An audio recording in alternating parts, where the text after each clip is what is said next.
Hello. The media internationally tends to be very negative about Donald Trump and his impact as president. Well, that's certainly not the case when it comes to markets in recent times.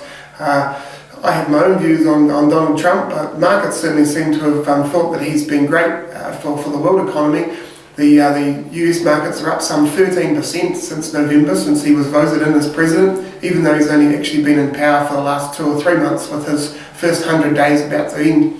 Why is that? I think certainty. Barack Obama never had the Republican support, obviously being a Democrat, of the Congress and the Senate, whereas Donald Trump now has that, and we know who the president's going to be. Well, it's at least going to be a Republican for the next 4 years.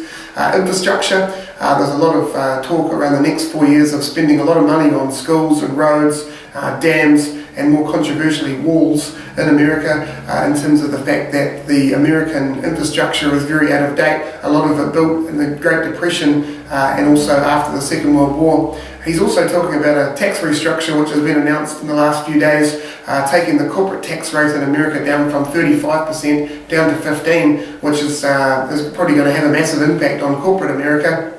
Also bringing down tax rates for middle America as well, who are the ones that essentially voted him in. They've got at the moment 7 tax brackets, and he's looking to bring those tax brackets back to 3. Interestingly, quite similar to what we have here in New Zealand.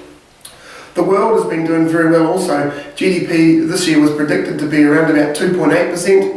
In terms of GDP, how big is the pie and how big is it going to grow this year? 2.8%. Well, at the moment it's actually growing at 3.2%, and that's largely to do with America and the fact that they're having a real boom, or started to already under the new president, and likewise China.